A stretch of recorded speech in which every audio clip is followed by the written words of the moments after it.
We will now take up the last pregnant sutra of the 4th chapter. इन पंक्तियों का हिंदी अनुवाद सुने। नहीं जानता मैं कि किसका पुत्र है यह, शायद यह बिंब है उसका जो परमात्मा के पहले था। शून्य हो जाने पर, घड़े की भांति रिक्त हो जाने पर, चित्त की सारी नौकें झड़ जाएं, सारी ग्रंथियां सुलझ जाएं।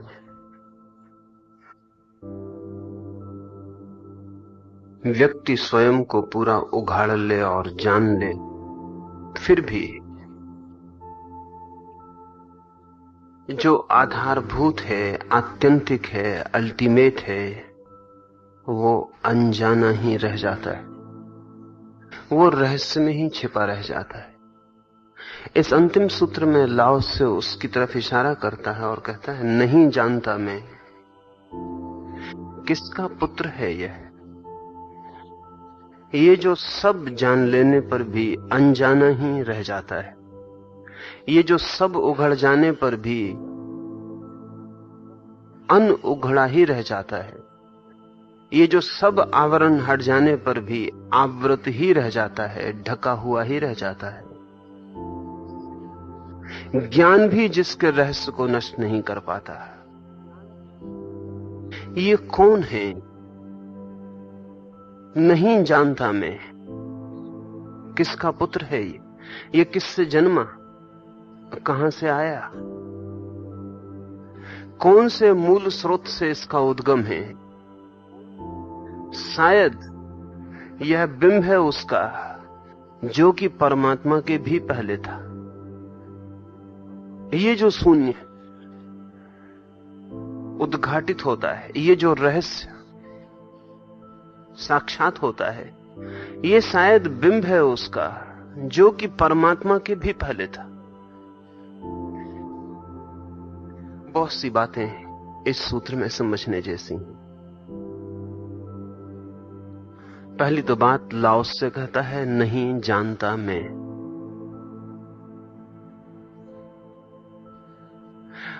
कल मैंने कहा अस्मिता और अहंकार।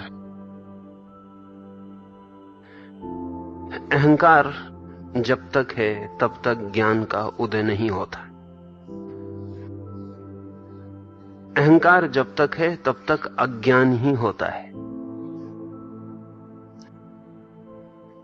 रहस्यवादियों ने अज्ञान को और अहंकार को पर्यायवाची कहा है।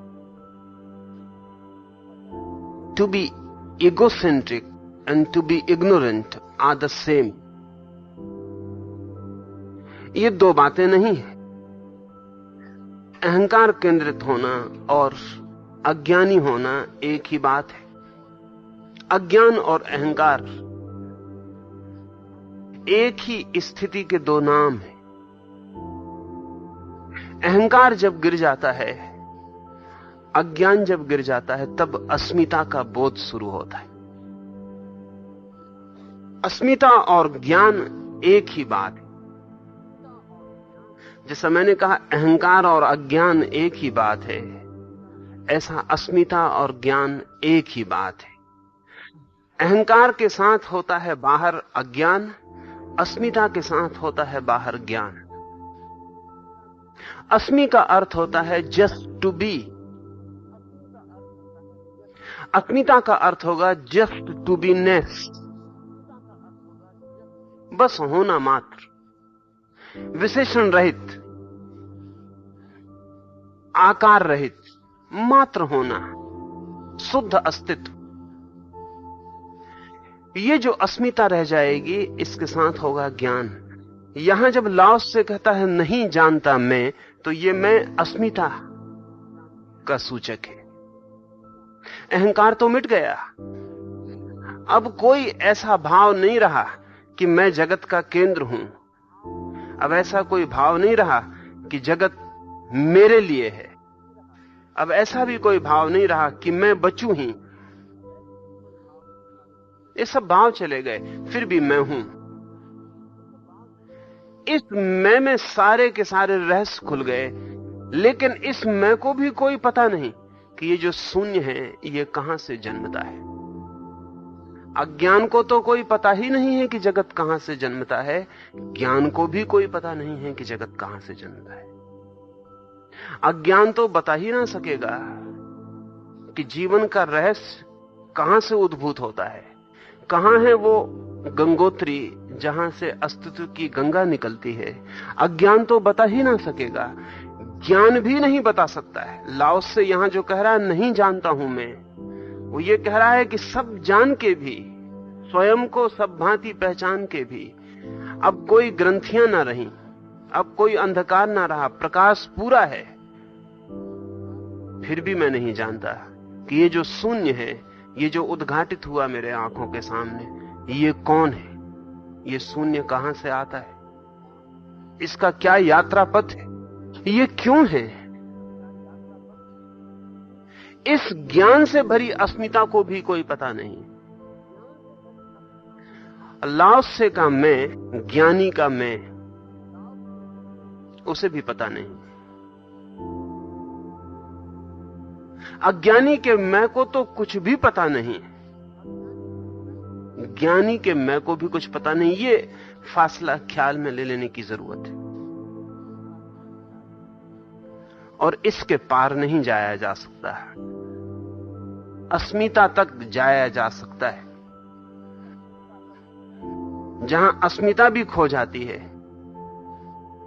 उसके पार तो आप शून्य के साथ एक हो जाते हैं।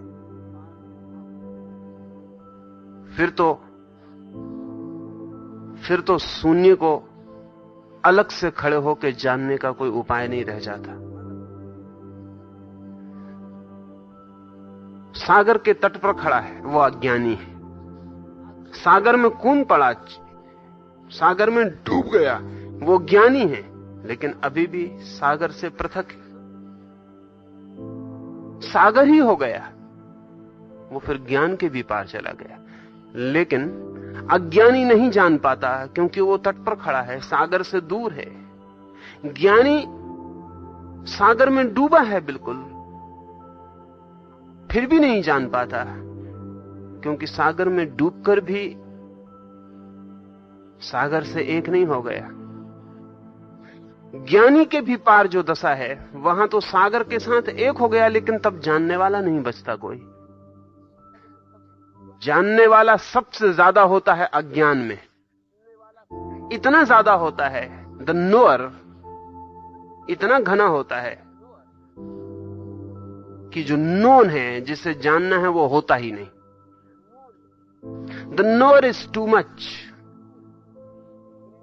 इसलिए जिसे जानना है वो होता ही नहीं। अस्मिता में नोअर और नोन बिल्कुल बराबर हो जाते, जानने वाला और जिसे जानना है वो दोनों समतुल हो जाते, तराजू बिल्कुल ठहर जाती, लेकिन अभी भी एक रेखा दूर करती है ज्ञान की, जानने की। इसके आगे फिर जो अवस्था है, उसे हम चाहें तो कहें परम अज्ञान, चाहें तो परम ज्ञान, उसे हम कोई भी नाम दे सकते हैं। उस अवस्था में जानने वाला बचता ही नहीं, वो शून्य ही हो जाता है। अज्ञान में जानने वाला बहुत होता है, परम ज्ञान में जानने वाला होता ही नहीं, ज्ञान में दोनों बराबर होते। लाओस से जहां से बोल रहा है अभी नहीं जानता मैं, ये ज्ञान की अवस्था है जहां अस्मिता बाकी है। इसलिए लाओस से कहता है मैं नहीं जानता किसका पुत्र है ये शून्य कहां से जन्मा।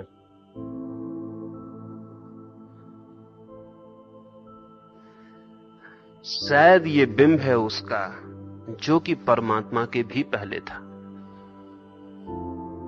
परमात्मा के पहले आदमी की जो कल्पना है, चिंतन है, वो परमात्मा तक गया है। परमात्मा के पार आदमी का चिंतन नहीं गया। आदमी के चिंतन की सीमा रेखा है परमात्मा। अब तक जो बड़ी से बड़ी उड़ान ली गई है विचार की, वो परमात्मा तक जाती है। अल्लाह से कहता है कि ये जो है ये बिंब मालूम पड़ता है, रिफ्लेक्शन मालूम पड़ता है उसका, जो कि परमात्मा के भी पहले था। यहां लाओस से 2-3 बातों की सूचना देता है। एक तो ये कि चिंतन की जो सीमा है अंतिम, वो सत्य की पहली सीमा भी नहीं है। चिंतन की जो अंतिम रेखा है वो सत्य का पहला कदम भी नहीं है। दर्शन जहां तक पहुंचाता है परमात्मा तक, वहां तक सागर शुरू भी नहीं हुआ है। इसलिए शंकर से यहां लाओत्से को समझना आसान पड़ेगा। शंकर ने ईश्वर को भी माया का हिस्सा कहा है। ईश्वर को भी माया का हिस्सा कहा है, ब्रह्म का हिस्सा नहीं कहा। क्योंकि ईश्वर की जो धारणा है वो हमारे मन की आखिरी धारणा है, और जहां तक मन जाता है वहां तक माया चली जाती।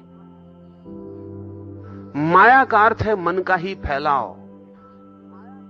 तो अगर आदमी ने ईश्वर को खोज लिया तो आदमी के मन की खोज है वो, और आदमी का मन जो भी खोज लेगा वो माया की सीमा होगी।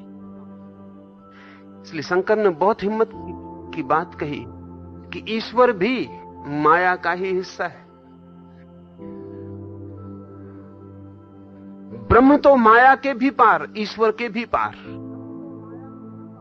वही लाओस से कह रहा है, वो कह रहा है परमात्मा के भी पहले जो था, सृष्टि के तो पहले था ही जो, सृष्टा के भी पहले जो था। जो बना हुआ दिखाई पड़ रहा है उसके तो पहले था ही जिसने बनाया है। ऐसा जैसा हम सोचते हैं कि इसने बनाया है, उस बनाने वाले के भी पहले जो था। लेकिन वो ये नहीं कहता कि ये वही है, यही उसकी कला है। लाओस से कहता है उसका ये प्रतिबिंब मानो जैसे कि ये उसका प्रतिबिंब है। ये नहीं कहता वही है, क्योंकि मन उसे नहीं जान पाएगा। अहंकार तो जान ही नहीं पाएगा, अस्मिता भी नहीं जान पाएगी। अस्मिता भी ज्यादा से ज्यादा रिफ्लेक्शन को जान सकती है। रिफ्लेक्शन का मतलब यह हुआ कि नदी के किनारे एक वृक्ष खड़ा है और नदी में उस वृक्ष की छाया बन रही है। एक मछली नदी में तैर रही है। उस मछली को तट पर खड़ा वृक्ष तो दिखाई नहीं पड़ता,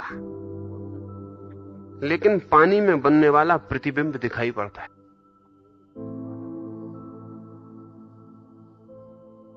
ऐसा समझ लें कि उस मछली को पानी में बनने वाले वृक्ष का प्रतिबिंब दिखाई पड़ता है। वृक्ष के पास से उड़ते हुए पक्षियों की कतार दिखाई पड़ती है, प्रतिबिंब है। वृक्ष के पास उगे हुए चांद का छाया बनती है, वो दिखाई पड़ता है। चांद के ऊपर तैरती हुई बदलियां दिखाई पड़ती हैं। रिफ्लेक्शन में जल के दर्पण में बन गई ये तस्वीरें उस मछली को दिखाई पड़ती। मन, अस्मिता वाला मन भी ज्यादा से ज्यादा रिफ्लेक्शन को जानने का सामर्थ्य कर सकता है। इसलिए लाओस से नहीं कहता कि ये वही है जो परमात्मा के पहले था। लाओस से कहता है शायद ये उसका प्रतिबिंब है जो परमात्मा के भी पहले था। असल में आदमी जो भी जान सकता है, आदमी ही क्यों, जो भी जाना जा सकता है वो प्रतिबिंब ही होगा। क्योंकि सत्य को हम तभी जानते हैं जब हम सत्य के साथ एक हो गए होते हैं। जानने वाला अलग नहीं बचता। जब पतंगा उड़ के जल जाता दिए के साथ, तभी दिए को जानता है। जब नमक की डली गल जाती सागर में, तभी सागर को जानती। लेकिन तब वो बचती नहीं, और तब वो किसी को कहना चाहे लौटकर तो कहने का उपाय नहीं, क्योंकि वो बची नहीं। जब तक जानना है तब तक हम ज्यादा से ज्यादा जो श्रेष्ठतम जान सकते हैं वो प्रतिबिंब होगा। और निश्चित ही प्रतिबिंब के साथ परहैप्स, शायद लगा रहना चाहिए। यहां महावीर से थोड़ी सी कल्पना लाओस को समझने में आसान होगी।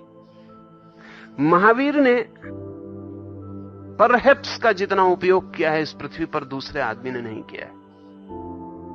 महावीर कुछ भी बोलते थे तो उसमें स्यात लगाकर ही बोलते थे। वो कहते थे शायद, वो कभी नहीं कहते थे ऐसा ही। इसलिए महावीर के चिंतन का नाम है स्यातवाद,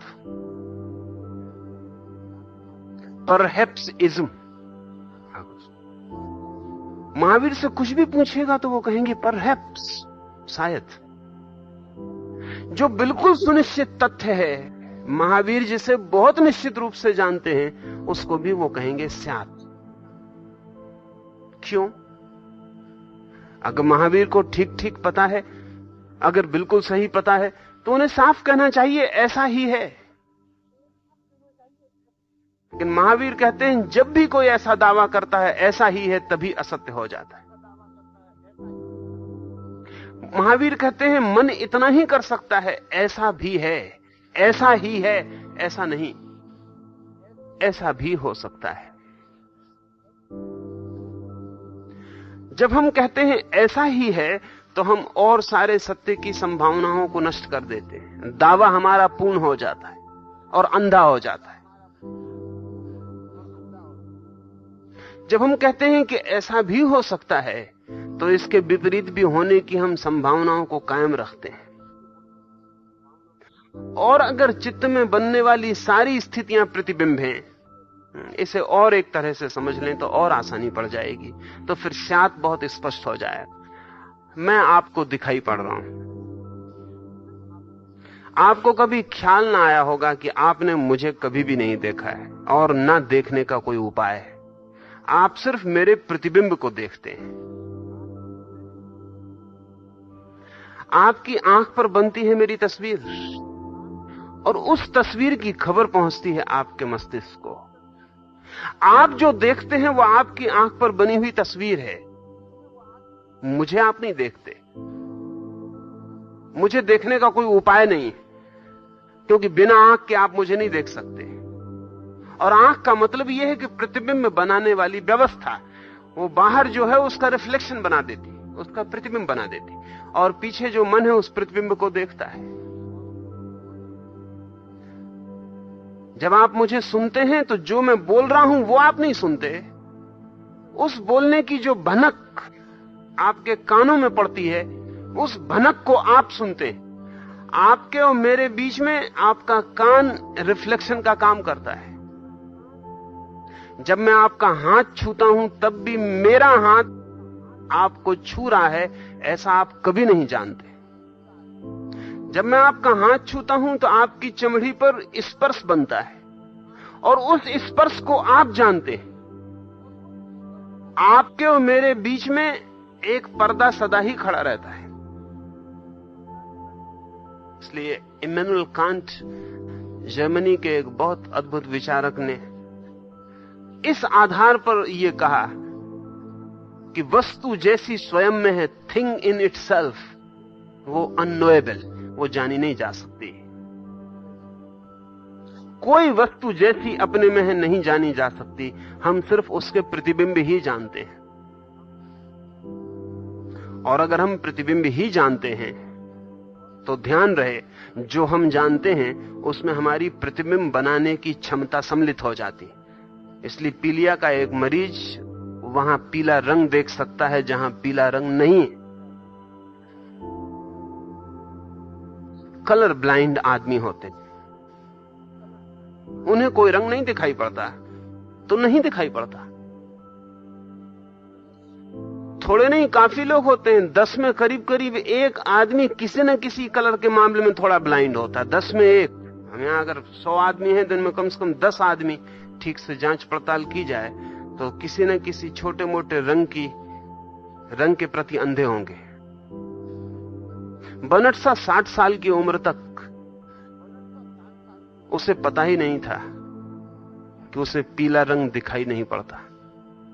उसे हरे और पीले में कोई फर्क नहीं मालूम होता। 60 वर्ष तक पता नहीं चला। पता चले भी कैसे? 60वीं वर्षगांठ पर किसी ने उसे एक वस्त्र उपहार में भेजे हैं, वो हरे रंग के हैं। वो टाई लेने बाजार गया, टाई उसने नहीं भेजी है, तो पीले रंग की टाई खरीद लाया। उस की जो सेक्रेटरी थी उसने कहा कि आप ये क्या कर रहे हैं, ये बड़ी बहुत बेहूदी लगेगी, अगर मेल ही में लाना है तो हरे रंग की ही खरीद लें। तो बनट शाह ने कहा कि कौन कहता है ये हरा रंग नहीं है, ये हरा रंग है। तब पहली दफा पता चला कि वो कलर ब्लाइंड है, उसे पीले रंग और हरे रंग में कोई फर्क नहीं दिखाई पड़ता, वो दोनों उसे एक से दिखाई पड़ते, लेकिन 60 साल तक उसे कोई पता नहीं चला।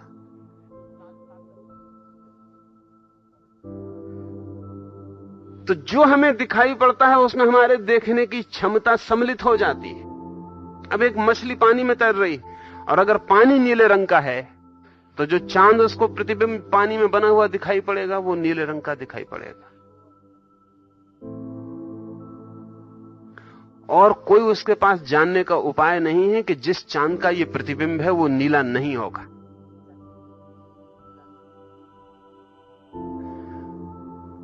महावीर कहते हैं कि जो भी हम जानते हैं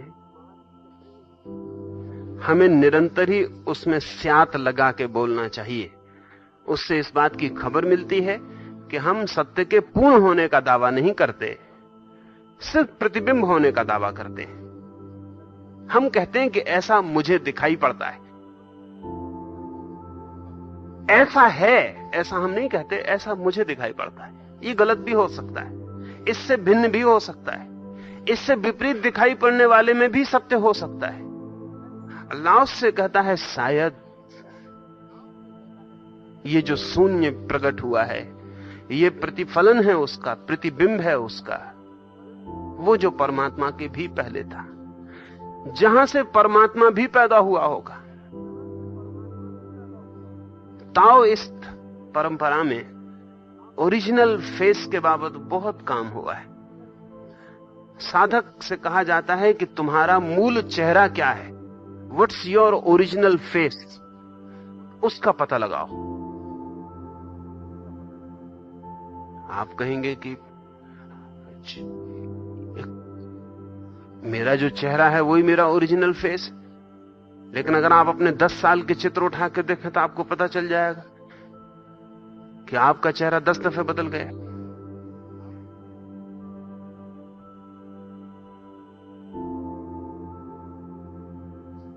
स्टीनबेक की पत्नी, एक जर्मन लेखक, उसकी पत्नी अपने बेटे को, छोटे बेटे को, अपने पति के बचपन से लेकर अभी तक के चित्र दिखा रही। जब उसका विवाह हुआ अपने पति से तब वो 30 साल का जवान था, घुंघराले उसके बाल थे, सुंदर उसका चेहरा था। तो छोटा बेटा, स्टीनबेक का बेटा, अपनी मां से पूछने लगा कि घुंघरालों वाला सुंदर जवान कौन है। तो उसकी मां ने कहा, पागल, तू पहचान नहीं पा रहा, ये तेरे पिता हैं। तो उस लड़के ने कहा, अगर ये मेरे पिता हैं तो वो गंजे सिर का जो आदमी अपने घर में रहता है वो कौन है? अब तो 60 साल का है स्टीनबेक, तो वो कौन है? वो जो गंजे सिर का आदमी अपने घर में रहता है। अगर ये मेरे पिता हैं तो मैं तो उन्हीं को अभी तक पिता समझ रहा था। अब उस बच्चे को समझाना जरूर बहुत मुश्किल पड़ा होगा। कौन सा चेहरा ओरिजिनल है, वो कौन सा चेहरा आपका है? वो जो 30 साल में प्रकट होता है, वो जो 3 महीने में प्रकट होता है, वो जो मां के पेट में गर्भ में प्रकट होता है, वो जो मरते वक्त, वो जो बुढ़ापे में, कौन सा चेहरा आपका है ऑथेंटिक, जिसको आप कह सकें ये मेरा चेहरा है?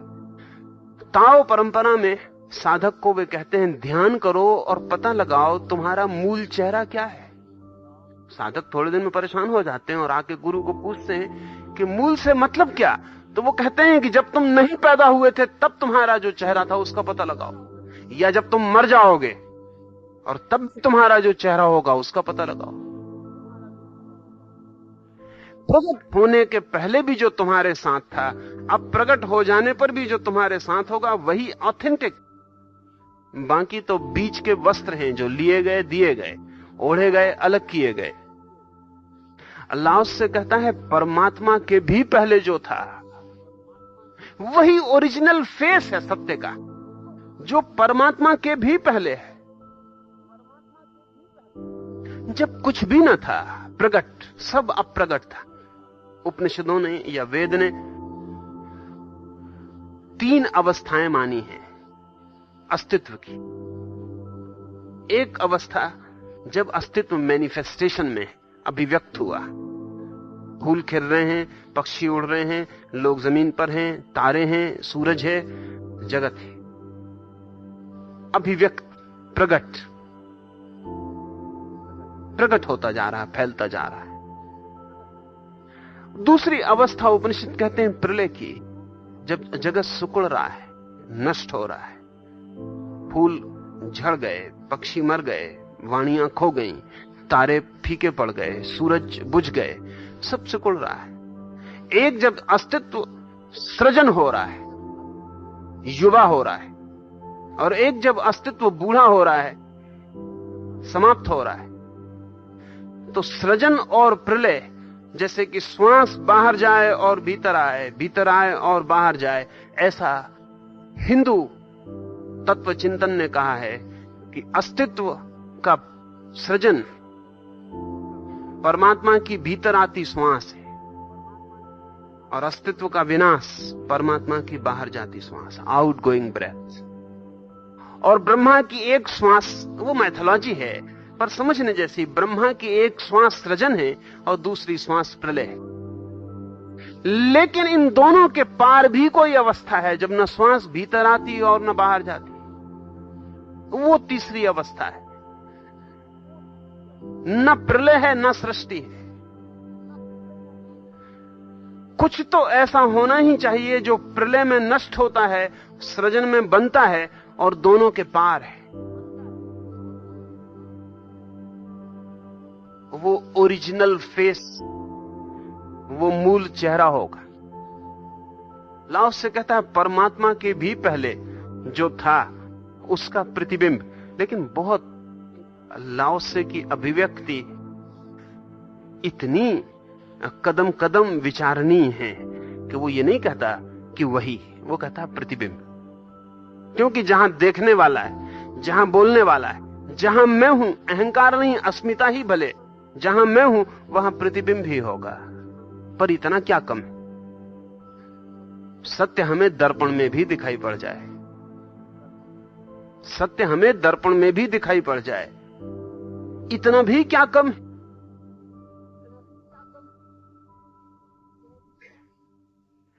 लेकिन लाओस से ख्याल रखता है कि वो कहे कि ये दर्पण में देखा गया सत्य, देखा गया सत्य दर्पण में देखा गया सत्य ही होगा।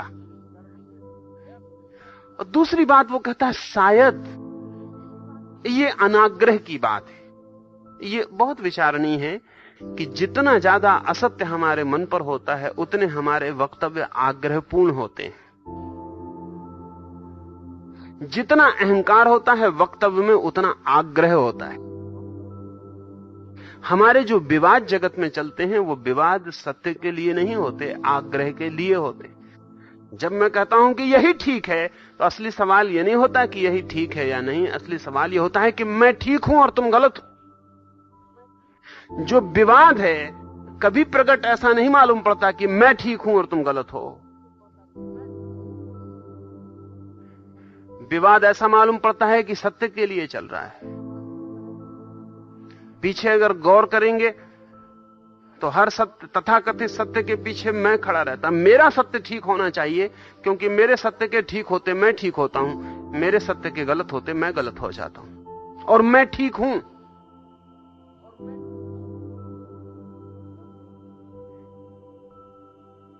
ये मेरे ठीक होने का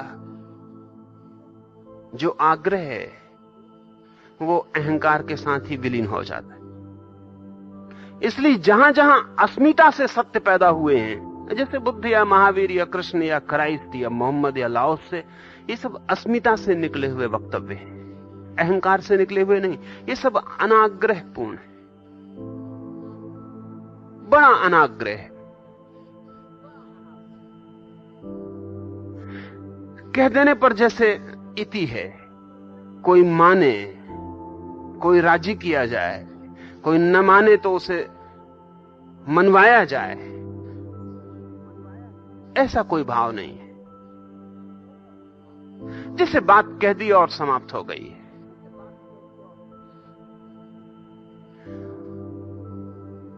फिर भी सोच विचार कर, कंसिडरेडली शायद लगा देना बहुत हिम्मत की बात है, क्योंकि जो मुझे सत्य जैसा लगता हो उसमें शायद लगाने का स्मरण भी नहीं रहता। हम तो असत्य में भी शायद नहीं लगाते, हम तो असत्य में भी शायद नहीं लगाते। अल्लाह से जैसे लोग सत्य में भी शायद लगाते हैं। हम असत्य में शायद लगा भी नहीं सकते, क्योंकि असत्य के प्राण ही निकल जाएंगे शायद लगाने से। अगर अदालत में पूछा जाए कि क्या आपने चोरी की है और आप कहें शायद, असत्य के लिए तो आग्रहपूर्ण होना पड़ेगा कि नहीं की है। सब गवाहियां जुटानी पड़ेंगी, प्रमाण जुटाने पड़ेंगे, दावा, और जितनी मजबूती से दावा किया जा सके उतना ही, क्योंकि असत्य में अपने कोई प्राण नहीं होते। कितने आप आग्रह से उसमें प्राण डालते हैं उतने ही होते। असत्य अपने पैरों पर खड़ा नहीं होता, आपके आग्रह की शक्ति पर ही खड़ा होता है। लेकिन सत्य तो बिना आपके आग्रह के खड़ा हो सकता है, इसलिए लाओ से या महावीर जैसे लोग शायद भी लगा सकते हैं। शायद अगर महावीर से पूछें कि आत्मा है, तो महावीर कहेंगे शायद। अब महावीर से ज्यादा सुनिश्चित कौन जानता होगा कि आत्मा है? इतना सुनिश्चित जानने वाला आदमी इतना अनिश्चय से कहेगा शायद। और उसका कारण यह है कि महावीर मानते हैं कि आत्मा का होना इतना स्वयं सिद्ध है, सेल्फ एविडेंट है, कि मेरे आग्रह की कोई जरूरत नहीं है। मैं अपने को अलग काट सकता हूं तो भी आत्मा है। जब वो कह रहे हैं शायद, तो उनका मतलब यह है कि मुझ पे भरोसा मत करना, मेरे बिना भी आत्मा है। मैं अपने पे शायद लगा रहा हूं। मेरा जानना गलत भी हो सकता है, मैं गलत भी हो सकता हूं। हम असत्य में भी शायद नहीं लगा सकते। अल्लाह से जैसे लोग सत्य में भी शायद लगा के ही बोलते हैं। कारण हमारे आग्रह में ही सब कुछ है। हम जो बोल रहे हैं उसमें कोई प्राण नहीं है।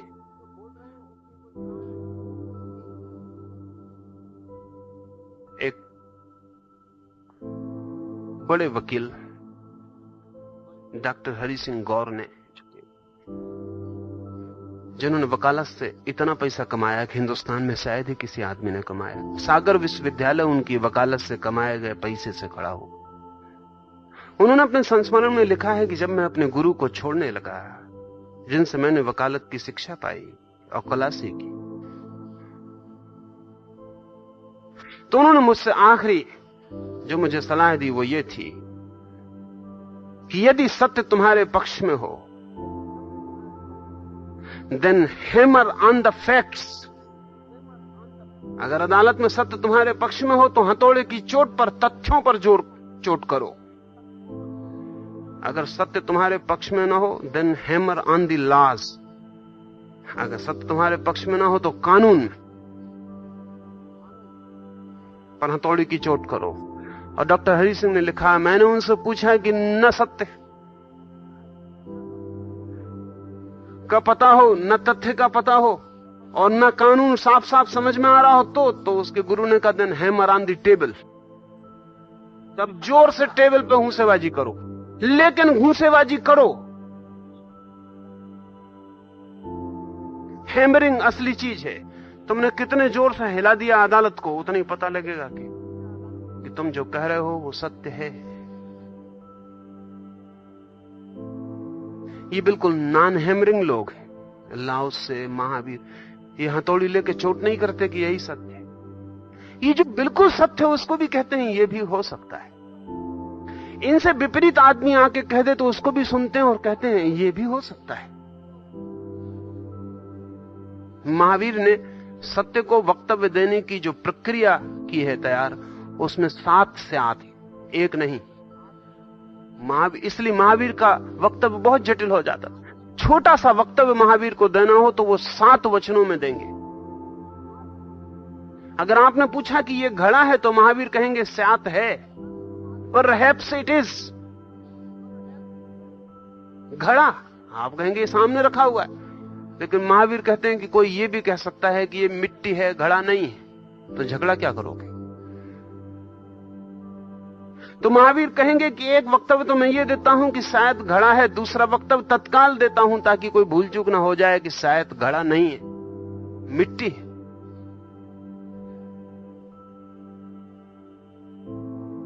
लेकिन इस बात की भी संभावना है कि कोई दोनों को इंकार कर दे और कोई तीसरी बात कहे। तो महावीर कहते हैं मैं तीसरा वक्तव्य भी देता हूं कि शायद घड़ा है भी और शायद घड़ा नहीं भी है, क्योंकि घड़ा मिट्टी भी है और घड़ा घड़ा भी है, और मिट्टी मिट्टी भी है और मिट्टी घड़ा नहीं भी है।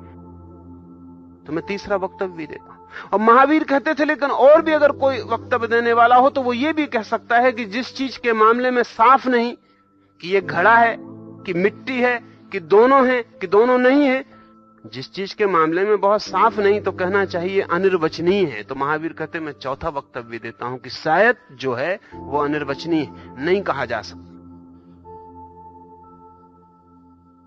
फिर और 3 उनके और जटिल हो जाते हैं। 7 और 7 कुल कॉम्बिनेशंस होते हैं। 7 से ज्यादा कॉम्बिनेशंस नहीं होते।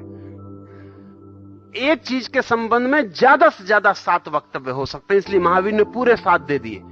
मतलब 8वां तो होता ही नहीं, 7 में सब पूरे हो जाते हैं। एक चीज के संबंध में हम सोचते हैं 2 ही वक्तव्य होते हैं, वो गलत ख्याल है। आपको पूरे तर्क का ख्याल नहीं। हम सोचते हैं ईश्वर है और ईश्वर नहीं है, वक्तव्य पूरे हो गए। नहीं, महावीर कहते हैं ईश्वर है, शायद ईश्वर नहीं है, शायद ईश्वर है भी और नहीं भी है, और शायद ईश्वर अनिर्वचनीय है। शायद ईश्वर है और अनिर्वचनीय है, शायद ईश्वर नहीं है और अनिर्वचनीय है, और शायद ईश्वर है नहीं भी है और अनिर्वचनीय। ये 7 वक्तव्य हुए।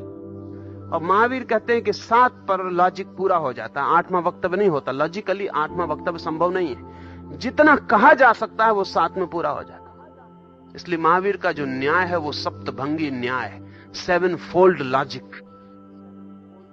7 उसकी परत है। ये जो लाओस से कह रहा है शायद, ये कह रहा है कि मैं आग्रह नहीं करता, मैं दावा नहीं करता, मैं कहता नहीं कि मान ही लो, मैं ये भी नहीं कहता कि जो मैंने जाना वो सत्य होगा ही। मैं इतना ही कहता हूं कि ऐसी मेरी प्रतीति, और मुझ साधारण जन की प्रतीति का क्या मूल्य, इसलिए शायद लगाता हूं। क्या मूल्य मेरी प्रतीति का इस विराट सत्य के समक्ष, इस महाशून्य के समक्ष, इस छोटे से शून्य घड़े का क्या मूल्य? इसलिए मैं कहता हूं शायद। ये सब गलत भी हो सकता है, ये सब जो मैं कह रहा हूं मेरी कल्पना भी हो सकती है, ये सब मैं जान रहा हूं स्वप्न भी हो सकता है। हम तो अपने स्वप्न को भी सत्य कहने को आग्रह रखते हैं। लाओस से अपने सत्य को भी स्वप्न कहने का साहस रखता है। बड़ा मजा यह है कि यह साहस आता ही तब है जब सत्य आता है। जब सत्य आता है तभी यह साहस आता है। जब तक सत्य नहीं होता तब तक यह साहस नहीं होता। जरा भी हमें डर होता है कि जो हम कह रहे हैं वो सत्य है या नहीं, तो हम बहुत जोर से कहते हैं। उस जोर के द्वारा हम सत्य की कमी को पूरा करते हैं। वो सब्स्टिट्यूटिव है। मुल्ला नसरुद्दीन एक गांव में ठहरा है जहां की वो भाषा नहीं समझता, और लैटिन में उस गांव के पंडितों का समाज जुड़ता है और बातें करता है। मुल्ला भी रोज सुनने जाता है। लोग बड़े चिंतित हुए हैं, वो समझता क्या खाक होगा, मगर वो नींव में सबसे पहला पहुंचने वाला और सबसे बाद में उठने वाला। आखिर लोगों की बेचैनी बढ़ गई और उन्होंने पूछा कि मुल्ला, तुम लैटिन समझते नहीं हो, एक शब्द तुम्हें आता नहीं, तुम ऐसी तल्लीनता से सुनते हो, क्या तुम समझ पाते होगे? मुल्ला ने कहा, और तो मैं कुछ नहीं समझता, लेकिन ये मैं समझ जाता हूं कि कौन आदमी कितने जोर से चिल्ला रहा है, वो जरूर असत्य बोल रहा होगा। कौन आदमी बोलने में क्रोध में आ रहा है, मैं समझ जाता हूं कि वो असत्य बोल रहा हो। कौन आदमी शांति से बोल रहा है, कौन आदमी बोलने में आग्रहहीन है, तो मुल्ला ने कहा कि अगर मैं भाषा समझता होता तो मुझे यह समझना इतना आसान ना पड़ता, मैं भाषा में उलझ जाता। मैं भाषा समझते नहीं हूं तो मैं चेहरा, आंखें और सब चीजें देखता हूं भाषा को छोड़ के, और मुझे बड़ा आनंद आ रहा है, मुझे बड़ा आनंद आ रहा है। ये मैं बिल्कुल नहीं समझ पाता क्या कहा जा रहा है, लेकिन ये मैं समझता हूं कि कहने वाला कहां से कह रहा है, जान के कह रहा है, बिना जाने कह रहा है। हम जो भी कहते हैं, हमारा गेस्चर, हमारे कहने की एम्फेसिस, जोर, हमारा आग्रह सब बताता है। और ध्यान रहे, जितना हम असत्य कहते हैं उतने आग्रह से कहते हैं।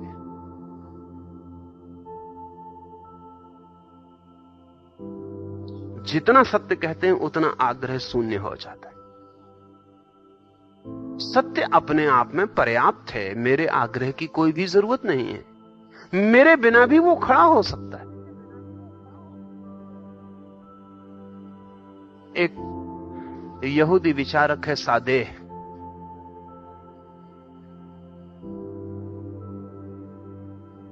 सादेह से बहुत दफे कहा गया कि तुम अपना जीवन प्रकाशित करो, अपने जीवन के बाबत कुछ कहो ताकि हमें आसानी हो समझने में कि तुम जो कहते हो वो क्या है। तो सादेह ने कभी अपना जीवन नहीं लिखवाया, न ये बताया कि उसके जीवन में कोई घटना भी घटी है। सादेह कहता था कि जो मैं कह रहा हूं अगर वो सत्य है तो मेरे बिना सत्य रहेगा, मेरे जीवन को जानने की क्या जरूरत है। जब उस पर बहुत जोर डाला गया तो उसने एक वक्तव्य में कहा कि अगर जीसस का हम जीवन देखें और फिर बाइबल पढ़ें तो बाइबल कोई पढ़ेगा ही नहीं। पहले अगर जीवन देखें तो जीसस का जीवन क्या है। एक घुड़साल में वो पैदा हुए, गांव भर में कहीं जगह ना मिली जीसस की मां को, पिता को, तो जहां घोड़े बनते थे उस घुड़साल में वो पैदा हुए। कथाएं कहती हैं कि वो कुंवारी मरियम से पैदा हुई, ये संदिग्ध बात है क्योंकि कुंवारी स्त्री से कोई पैदा हो सकता। तो सादेह कहता है कि साफ बात तो यह है कि जीसस के पिता के बाबत संदेह है कि कौन पिता था।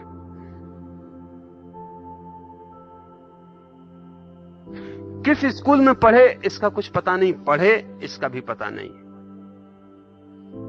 शराबियों, वेश्याओं के घरों में ठहरते रहे इसका पता है। निम्न वर्ग के लोगों से दोस्ती बांधी इसका पता है। उनके घरों में रुकते थे, मेहमान बनते थे जिनके घरों में कोई सज्जन आदमी कदम ना रख सके। 33 साल की उम्र में सूली पे चढ़ाए गए। जिस दिन सूली पे चढ़ाए गए उस दिन 2 चोरों के बीच में सूली लगाई गई। 3 लोगों को सूली दी गई, 2 तरफ चोर थे, बीच में जीसस थे।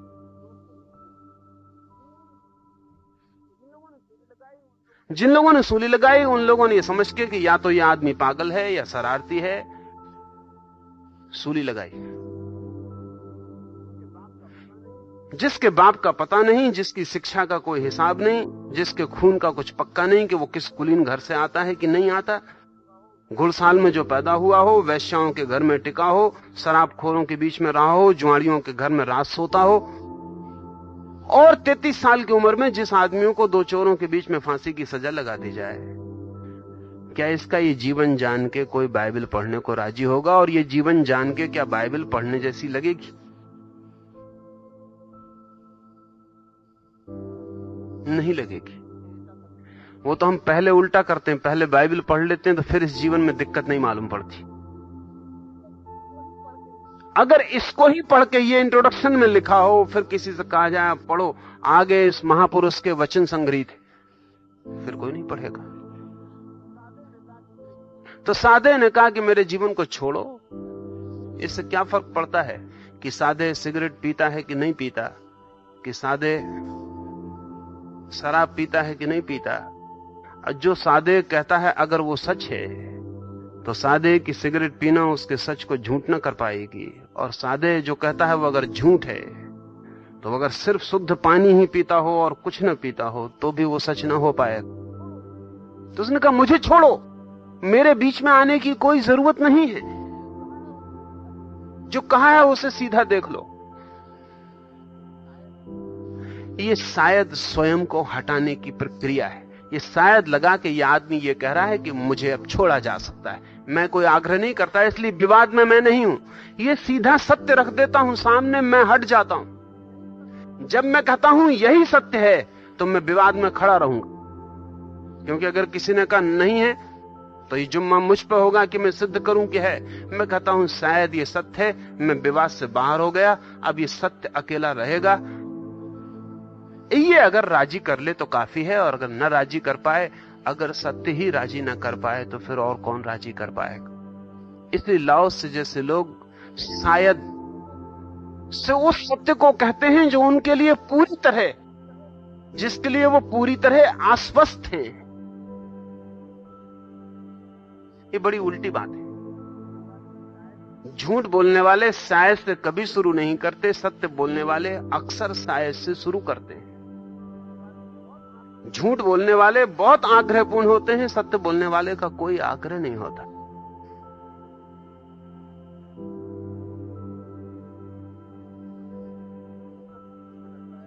जीसस सूली पर लटकाए जा रहे हैं, तब पायलट ने, जिसने उन्हें सूली की सजा दी, उसने उनसे पूछा है कि मरने के पहले युवक एक बात मुझे बता दो, व्हाट इज ट्रुथ, सत्य क्या है जिसके लिए तुम परेशान हुए और जिसके लिए लोग तुम्हें सूली दे रहे हैं।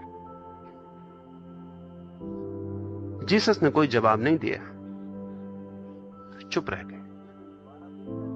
पायलट ने दोबारा पूछा, जीसस ने आंखें उठा कर देखा लेकिन कोई जवाब नहीं दिया।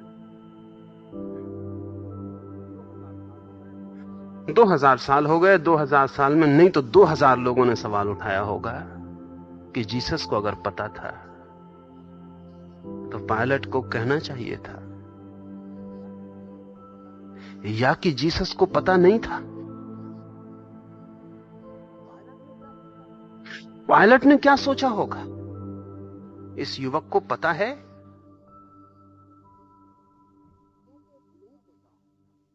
नहीं सोचा होगा, क्योंकि एक कथा है, प्रमाणित तो नहीं लेकिन प्रचलित एक कथा है कि 30 साल बाद जब पायलट रिटायर हो गया, क्योंकि पायलट गवर्नर था, रोमन गवर्नर था। उन दिनों जीसस जिस इलाके में पैदा हुए वो रोमन साम्राज्य में था। पायलट तो वायसराय था। 30 साल बाद जब वो सब काम से मुक्त हो गया, रिटायर्ड हो गया, 30 साल बाद बूढ़े पायलट से किसी ने पूछा कि तुम्हें ख्याल है कि 30 साल पहले तुमने एक आदमी को सूली की सजा दी थी। जीसस नाम के युवक को पायलट ने सिर पर हाथ लगाया और उसने कहा कि कुछ याद नहीं पड़ता, क्योंकि हजारों लोगों को सजाएं दी हैं। कौन था ये जीसस? कौन आदमी था? जिस जीसस के नाम के पीछे किसी दिन आधी दुनिया पागल होगी, उसको सूली देने वाला 30 साल बाद भूल गया था, उसको पता भी नहीं था ये कौन आदमी था।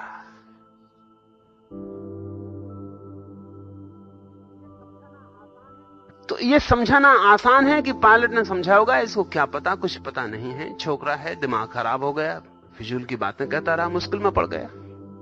दया भाव से देखा होगा। लेकिन जीसस का कोई जवाब ना देना बड़ा विचार नहीं है। ऐसा भी नहीं है कि जीसस जवाब देने में कमजोर थे, क्योंकि इसके पहले उन्होंने बहुत जवाब दिए हैं और बड़े कीमती जवाब दिए हैं। वो उतना कीमती जवाब तो दे ही सकते थे, पर बिल्कुल चुप रह गए।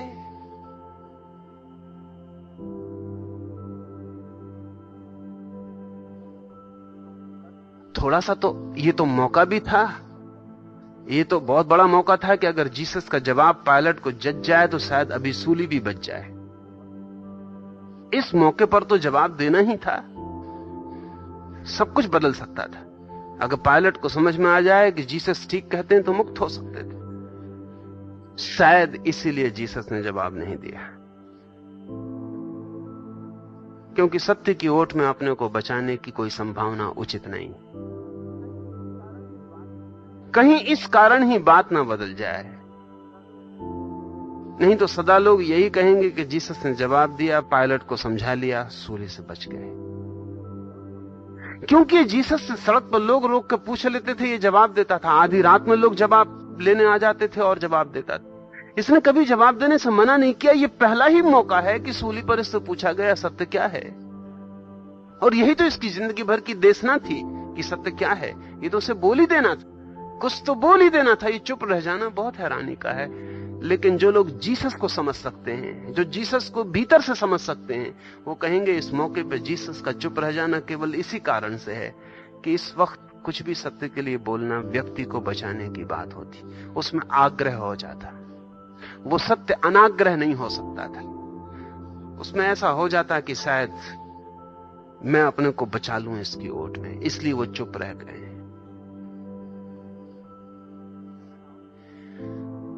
लाओस से कहता है शायद ये उसका प्रतिबिंब मात्र।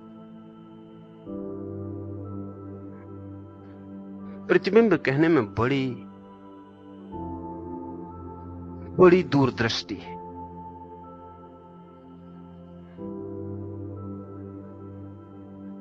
प्रतिबिंब कहने की दूरदृष्टि यह है कि अगर कुछ भी भूल चूक हो तो वो लाओस से की हो जाएगी, सत्य की नहीं होगी। और जब हम कहते हैं यही सत्य है तो फिर कुछ भी भूल चूक हो तो वो सत्य की हो जाएगी। सदा से जानने वालों का ये ढंग रहा कहने का कि जो भी भूल चूक हो वो हमारी। अगर सत्य को समझने में आप कहीं विकृत कोई व्याख्या कर लें तो सत्य को समझाने वाला कहेगा वो भूल चूक मेरी, मेरे कहने में ही कहीं कोई भूल हो गई होगी, मेरे समझाने में ही कहीं कोई भूल हो गई हो। सत्य में तो भूल नहीं होती, भूल मेरी हो सकती है। लाओस से यह कह के कि प्रतिबिंब है, प्रतिफलन है। सत्य को मैंने ऐसा देखा जैसे दर्पण में किसी की तस्वीर को हम देखें, उसमें भूल चूक हो सकती है। दर्पण तस्वीर को लंबा करके बता सकता है, छोटा करके बता सकता है। आपने दर्पण देखे होंगे जिनमें आप बहुत बड़े हो गए, दर्पण देखे होंगे जिसमें बहुत छोटे हो गए। और एक बात तो पक्की है कि आपकी बाईं आंख दाईं तरफ दिखती है और दाईं आंख बाईं तरफ दिखती है दर्पण में। चीजें वैसी नहीं दिखती जैसी हैं, उससे उल्टी हो जाती। वो तो आपको ख्याल में नहीं आता क्योंकि आपको खुद ही पक्का पता नहीं कौन सी आपकी बाईं आंख है, कौन सी आपकी दाईं आंख। इसलिए दर्पण में आपको कभी खड़े होकर ख्याल नहीं आता कि उल्टे दिखाई पड़ रहे होंगे। तो किताब का पन्ना दर्पण के सामने करिएगा, तब आपको पता चलेगा कि अरे सब अक्षर उल्टे हो गए। आप भी हो गए और आपको अपने सीधे होने का पता ही नहीं, तो उल्टे होने का कैसे पता चल सकता है? एक किताब को दर्पण के सामने करिएगा, तब आपको पता चलेगा कि क्या गड़बड़ हो जा रही।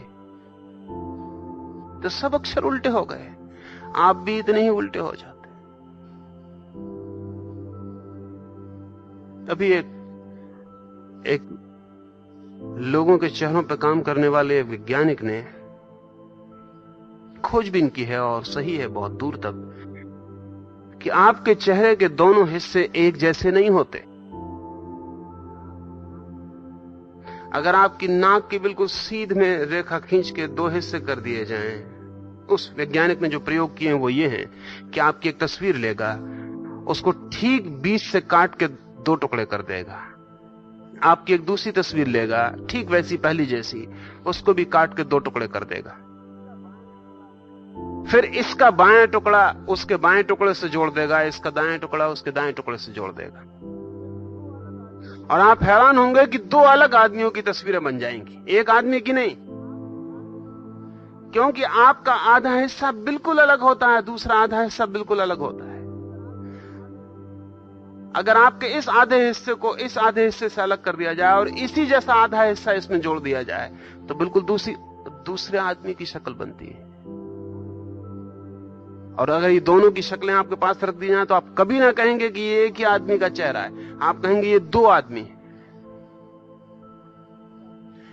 इतना रूपांतरण हो जाता आईने में, लेकिन आपको पता नहीं चलता।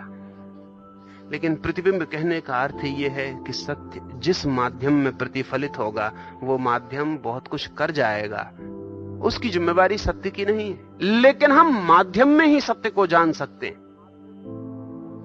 एक माध्यम है अहंकार, अहंकार अंधेरे जैसा माध्यम है, जैसे अंधेरे में कोई सत्य को जाने, कुछ जान नहीं पाता, टटोल भी नहीं पाता, ग्रोपिंग इन द डार्क, अंधेरे में। फिर भी हम अंधेरे में भी सत्य के बाबत बातें तय कर लेते, कुछ पता नहीं होता फिर भी हम तय कर लेते। लोग बातें कर रहे हैं, आत्मा है, ईश्वर है, नरक है, मोक्ष है, स्वर्ग है, वो सब अंधेरे में बातें कर रहे हैं, उन्हें कुछ पता नहीं। नसरुद्दीन एक मस्जिद में बैठा हुआ है और पुरोहित ने कहा है, बहुत समझाने के बाद स्वर्ग के बाबत के लोग एकदम आतुर हो गए हैं स्वर्ग जाने के लिए। पुरोहित ने जोर से चिल्ला कहा कि जिनको स्वर्ग जाना हो वो खड़े हो जाएं। सारे लोग खड़े हो गए, एक मुल्ला नसरुद्दीन को छोड़ के। पुरोहित थोड़ा हैरान हुआ, उसने कहा कि मुल्ला, क्या तुम्हारे इरादे स्वर्ग जाने के नहीं? मुल्ला ने कहा कि जो बात बहुत साफ ना हो उसके लिए खड़े होने की झंझट भी हम नहीं करते, अभी हमें बैठना साफ है।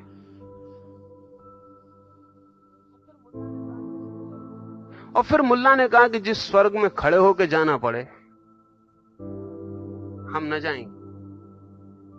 क्या बैठे बैठे नहीं जाया जा सकता?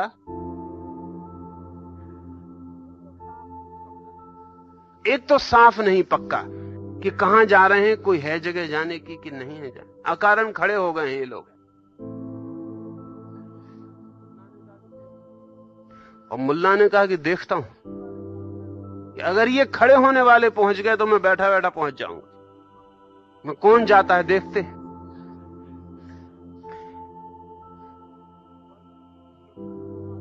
स्वर्ग कितना महत्वपूर्ण मालूम पड़ने लगता है मन को,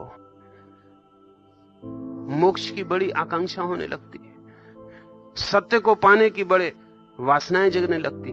बिना कुछ साफ हुए किस चीज को, सब अंधेरे में, अंधेरे में आंख बंद करके सपना देखने लगते। अहंकार अंधेरे जैसा है, उसमें जो सत्य हम बनाते हैं वो बिल्कुल मनोकल्पित हैं, अपने ही भीतर निर्मित है, उनका सत्य से कुछ लेना देना नहीं। अस्मिता प्रकाश जैसी है, लेकिन अस्मिता के प्रकाश में भी जो सत्य दिखाई पड़ते हैं वो भी प्रतिफलन से ज्यादा नहीं, वो भी रिफ्लेक्शन से। जहां ना अहंकार रह जाता और ना अस्मिता, जहां मैं बचता ही नहीं हूं,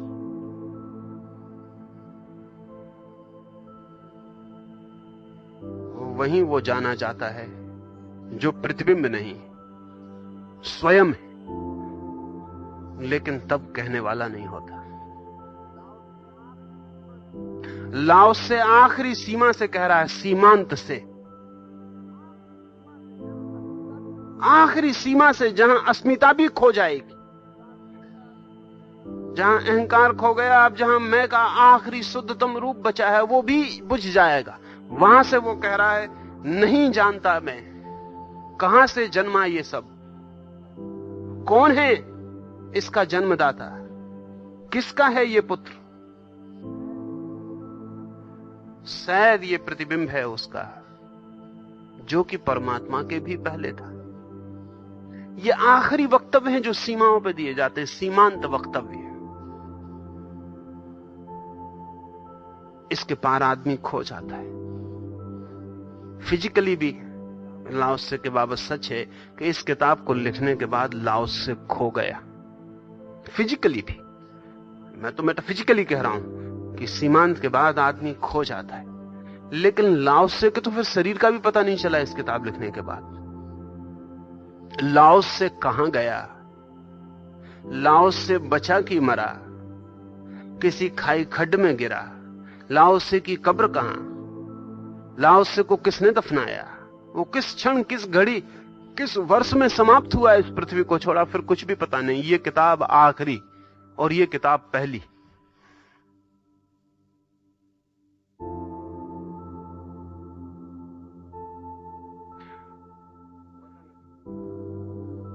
मुल्ला नसरुद्दीन को किसी मित्र ने कहा है, जो कि नया नया पायलट हो गया है, हवाई जहाज उड़ाना सीख गया, उसने मुल्ला को कहा कि तुम बैठो तो मैं जरा घुमा दूं।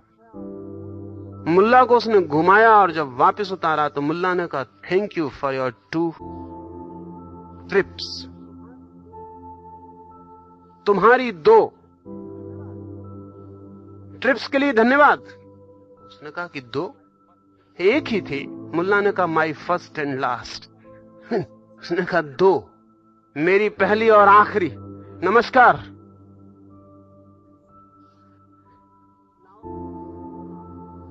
ये लाओ से की पहली और आखिरी किताब है। ये पहला और आखिरी वक्तव्य है। इसके पहले उसने कुछ लिखा नहीं। इसके बाद उसका पता नहीं कि वो आदमी कहां गया। ये सीमांत वक्तव्य है। उसने उस जगह से जहां जीवन फिर बादलों में खो जाता, अस्मिता भी जहां शून्य में लीन हो जाती, आखिरी क्षण जहां से उस खाई में छलांग लग जाती है, फिर जहां से कोई लौटना नहीं, जहां से फिर कोई आवाज भी चिल्लाए, चीखे, पुकारे तो हम तक नहीं पहुंचती। ये आखिरी बॉर्डर लैंड से कही गई बात है। शारीरिक रूप से भी, आध्यात्मिक रूप से भी। और शायद शारीरिक रूप से लाओसे का तिरोहित हो जाना इसी बात की खबर देने के लिए है कि इस सीमा के बाद फिर रुकने का कोई मतलब नहीं है। शारीरिक रूप से भी तिरोहित हो जाना इसी बात की सूचना के लिए है कि इसके बाद बचने का कोई अर्थ ही नहीं होता। इस किताब को सौंपकर लाओस से जो विदा हुआ, फिर किसी को दिखाई नहीं पड़ा।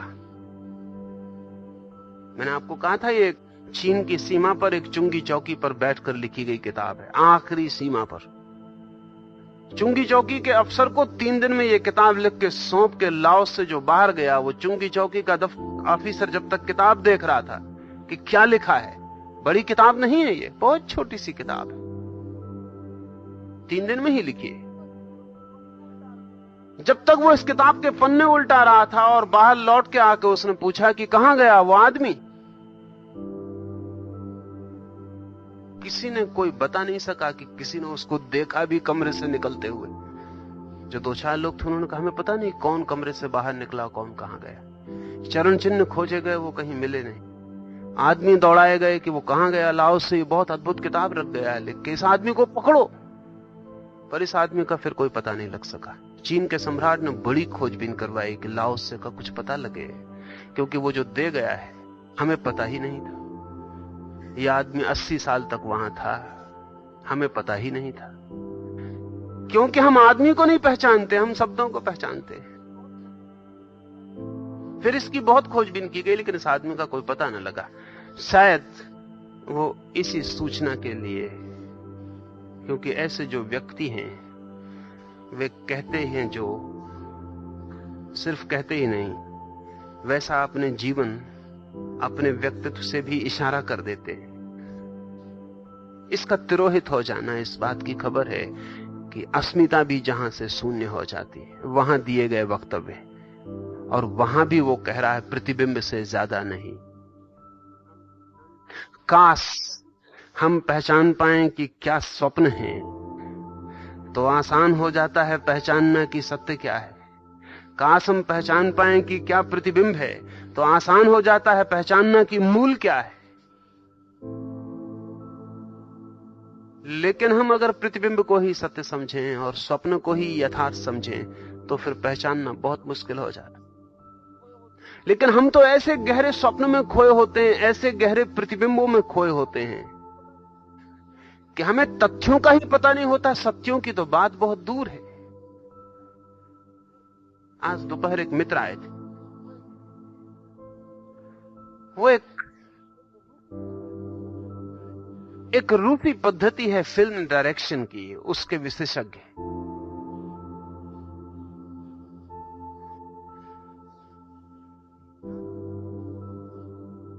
ध्यान के संबंध में वो मुझसे बात करते थे, तो वो कहने लगे कि आप ध्यान के लिए जो कहते हैं, करीब करीब हमारी जो पद्धति है फिल्म डायरेक्शन की, उसमें बड़ा तालमेल है। वो कहने लगे कि ये जो पद्धति है, रूसी पद्धति है अभिनेताओं को तैयार करने की, वो ऐसी है कि अभिनेता की सेंसिटिविटी जो है, संवेदनशीलता जो, वो इतनी प्रखर हो जानी चाहिए कि अगर अभिनेता कागज का फूल हाथ में रख के कह रहा है कि गुलाब का फूल है, तो उसे सुगंध गुलाब की आनी चाहिए।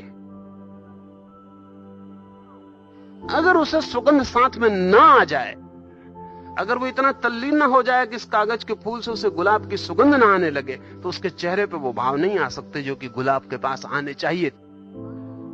और अगर उसके चेहरे पे वो भाव लाने हैं जो कि गुलाब के पास आते हैं, तो उसमें इतनी संवेदना होनी चाहिए कि वो इस कागज के फूल को गुलाब का फूल जान ले, स्वीकार कर ले, ये गुलाब का फूल हो जाए, तो उसके नासापुट कपने लगे, उसकी आंखें गुलाब की सुर्खी लेने लगे, उसके गालों पर गुलाब का रंग दौड़ जाए, वो गुलाब जीवित हो जाए, तो ही वो एक्ट कर पाएगा, अभिनय कर पाएगा। तो मैंने उनसे कहा कि ध्यान इसके बिल्कुल विपरीत। ये जो रूसी पद्धति है, ये ध्यान की पद्धति नहीं। अगर ठीक समझें तो इसकी जो प्रक्रिया और प्रशिक्षण है, वो ट्रेनिंग फॉर इमेजिनेशन है, कल्पना की प्रशिक्षा है। अगर एक व्यक्ति अपनी कल्पना को इतना प्रगाढ़ कर ले कि कागज का फूल उसे गुलाब का असली फूल मालूम होने लगे, तो भी गुलाब का फूल नहीं हो जाता, वहां कागज का फूल रहता है। पर इसे कैसे मालूम होता है? ये इतना प्रोजेक्ट करता है, ये अपने मन के गुलाब के फूल को इस कागज के फूल पर ऐसा आरोपित करता है कि कागज का फूल तो विदा हो जाता है और कल्पना का स्वप्न फूल प्रकट हो जाता है। उससे ही इसे सुगंध आ सकती है, कागज के फूल से तो आ नहीं सकती। इसकी कल्पना इतनी स्थापित हो जाए इस फूल में कि ये गुलाब का फूल बन जाए। मगर ये इमेजिनेशन है, मेडिटेशन नहीं है, ये कल्पना है, ध्यान नहीं है। ध्यान का तो अर्थ यह है कि प्रक्षेपण बिल्कुल ना हो। अगर यह कागज का फूल है, तो जिस कागज का फूल है उसकी ही गंध आनी चाहिए। जिस कागज का फूल, क्योंकि कागजों में गंध होती। अगर आप रूसी कागज की किताब देखें तो आपको गंध अलग मिलेगी, क्योंकि रूस का वृक्ष और चीड़ जिनसे वो कागज बनता है अलग। अगर आप जापानी किताब देखें उसमें गंध अलग होती। मैं तो किताबों को देखते देखते ऐसा हैरान हुआ कि अगर आंख बंद करके मेरी नाक के पास किताब लाई जाए तो मैं कह सकता हूं किस देश की। उनकी गंध अलग है।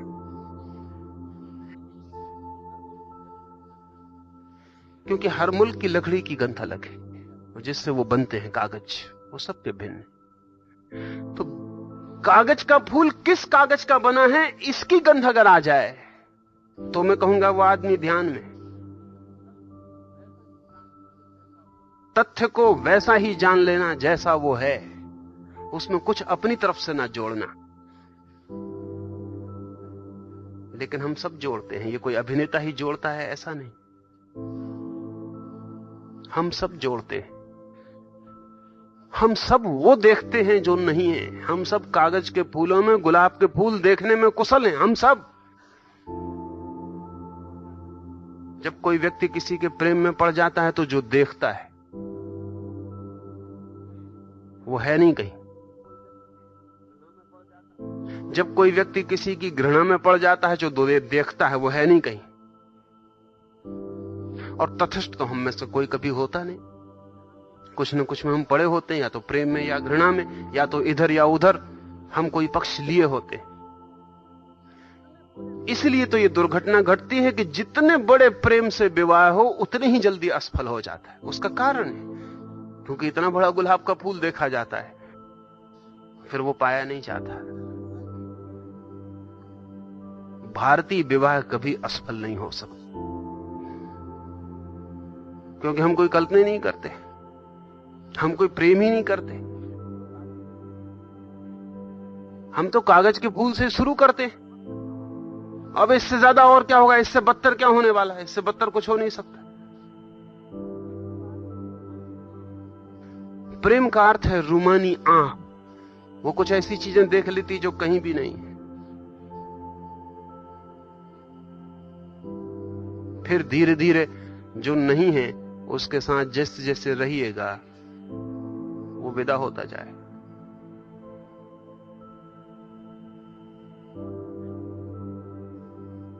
और जो है वो प्रकट होने लगेगा। और जब वो प्रकट होगा तब आपको लगेगा कि कोई चीटिंग हो गई, कोई धोखा हो गया। बाकी धोखा कुछ नहीं हुआ है। आपने कुछ प्रोजेक्ट किया था, आपने कुछ डाला था जो था नहीं वस्तुओं में। हम एक अर्थ में ये जो डालने की कला है उससे ही जी रहे हैं। हर चीज में हम वो देखते हैं जो वहां नहीं है, और तब हम एक ऐसी दुनिया अपने आसपास निर्मित कर लेते हैं जो बिल्कुल सपनों की है। इसलिए रोज रोना पड़ता है, क्योंकि सपने जरी टकरा जाते हैं कहीं और कांच की तरह चकनाचूर हो जाते हैं।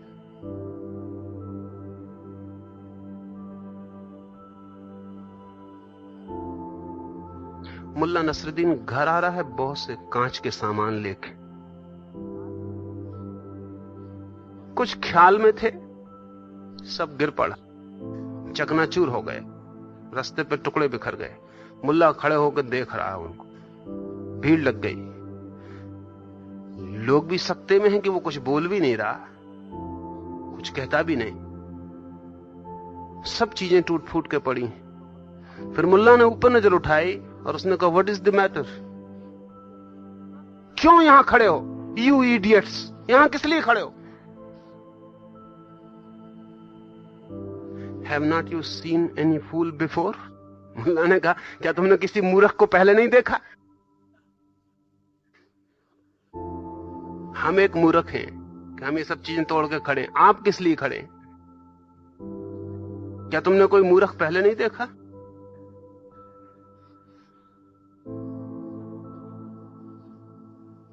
घर मुल्ला लौटा है खाली हाथ। पत्नी ने कहा कि वो सब सामान, मुल्ला ने कहा कांच का था, जितने दूर चला उतनी काफी। घर तक आने का क्या भरोसा की बात करी, जितनी दूर चला उतना काफी, सामान ही कांच का था। हम सब जिंदगी के आखिरी पड़ाव में ऐसे ही पाते हैं, रोज चीजें टूटती चली जाती हैं, रोज चीजें टूटती चली जाती।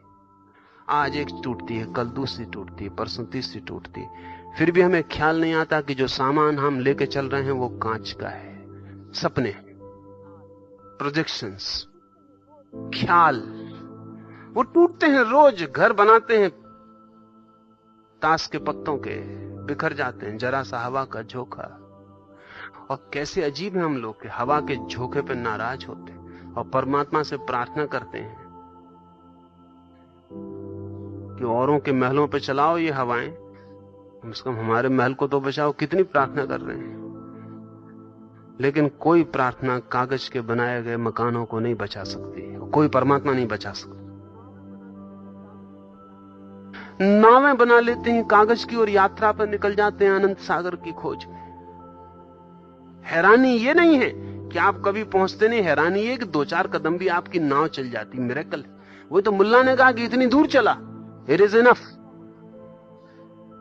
वही मैं चकित हुआ, मुल्ला ने कहा कि इतनी दूर तक कैसे आ गया कांच का सामान।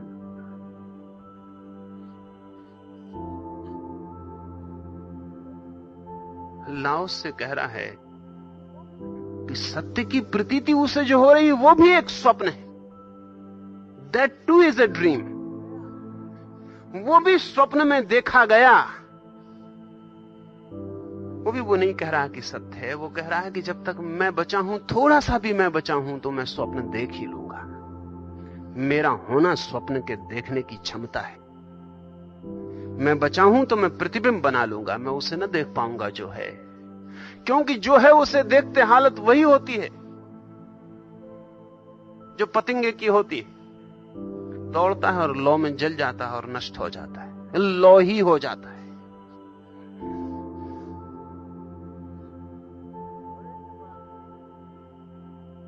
बड़े से बड़ा सत्य भी प्रतिबिंब है। इसका यह अर्थ नहीं कि ऐसा कोई सत्य नहीं है जो प्रतिबिंब के बाहर हो। ऐसा सत्य है, उसी की खोज में ये सारे वक्तव्य हैं। लेकिन प्रतिबिंब मिटेंगे आपके मिटने के साथ।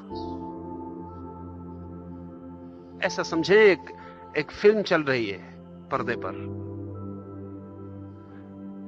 आप सब आकर्षित होकर पर्दे पर देखते रहते हैं, भूल ही जाते हैं कि पर्दे पे कुछ भी नहीं है। प्रोजेक्टर, वो जो पीछे, प्रोजेक्टर तो पीछे, उसे तो कोई देखता भी नहीं लौट के कभी आप धन्यवाद भी नहीं देख। धन्यवाद प्रोजेक्टर, बहुत बढ़िया फिल्म थी। प्रोजेक्टर की कोई बात ही नहीं करता। लेकिन आपको पता होना चाहिए पर्दा बिल्कुल खाली है, सब खेल प्रोजेक्टर का है, और प्रोजेक्टर पीछे उसकी तरफ पीठ किए बैठे रहते, और जिस तरफ आंख किए बैठे हैं वहां कुछ भी नहीं है।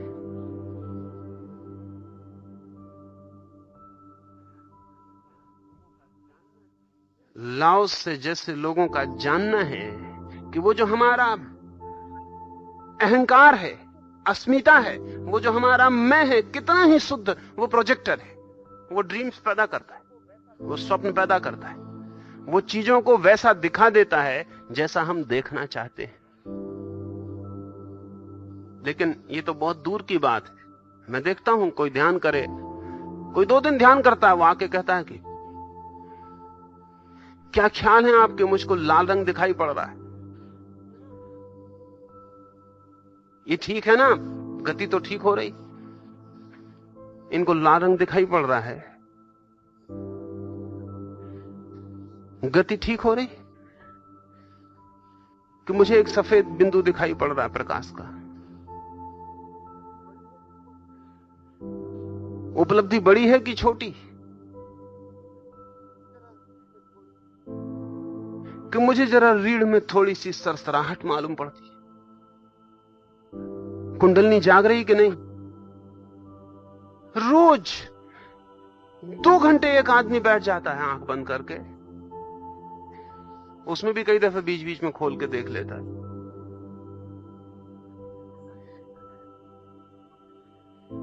सोचता है कि सत्य बिल्कुल हाथ में आ गया,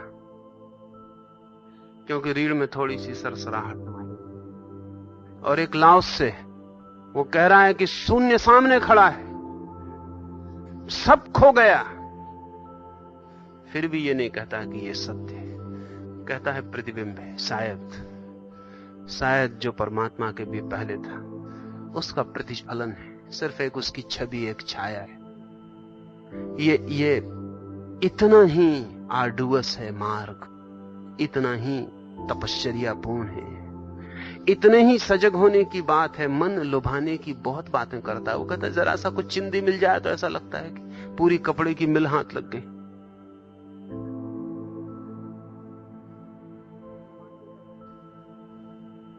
और मन मानने का करता है। और अगर ऐसे आदमी से कह दो कि कुछ नहीं तो फिर दोबारा नहीं आता, वो आप पे नाराज हो जाए। वो मैं करके देखा, फिर मैंने कहा वो बेकार है, वो आते ही नहीं फिर दोबारा, वो नाराज ही हो जाता। वो कहता क्या इतना ऊंचा सत्य लेके गए कि हमने कहा कि भीतर हमको लाल रंग दिखाई पड़ रहा है, आकाश में बादल चलते दिखाई पड़ते, और आपने कह दिया ये कुछ भी नहीं। वो दूसरे गुरु की तलाश में गया जो कहेगा कि ये कुछ है। मैंने ये अनुभव किया वर्षों कि अगर किसी को कह दो कि ये कुछ भी नहीं है तो फिर वो आते ही नहीं। वो इसलिए नहीं आया था कि उसे कुछ खोजना है, वो इसलिए आया था कि आप गवाह बन जाएं कि ये कुछ है। क्षुद्रतम मन की कल्पनाएं भारी मालूम पड़ती हैं। अद्भुत लोग हैं लाओस से जैसे लोग।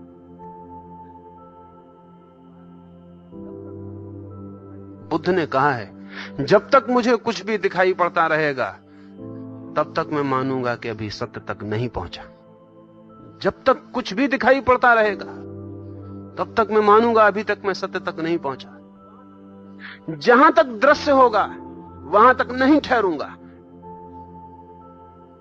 मुझे वो जगह चाहिए जहां दृश्य ना रह जाए, जहां कुछ भी दिखाई ना पड़े, जहां कुछ भी ना बचे, जहां निखालिस खाली होना मात्र बचे, उसके पहले नहीं। इसलिए बुद्ध 6 साल तक भटके।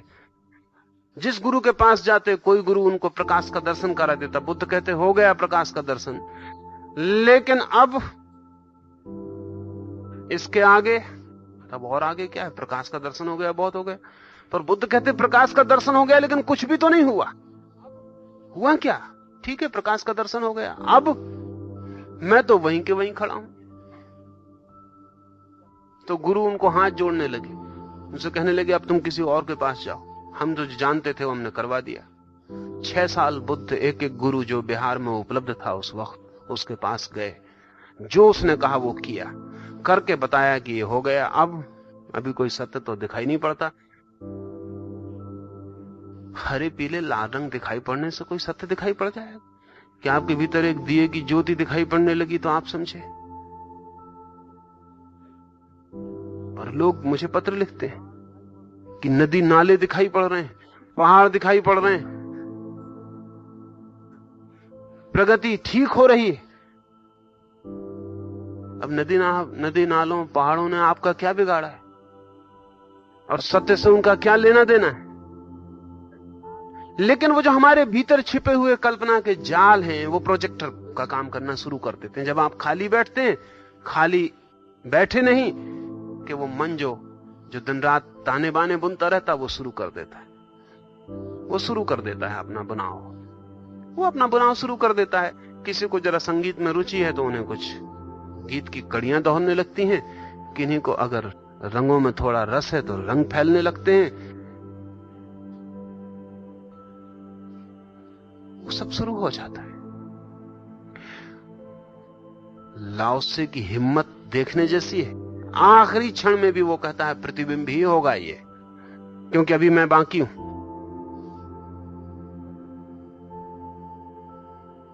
सत्य तो वहां है जहां मैं भी नहीं हूं।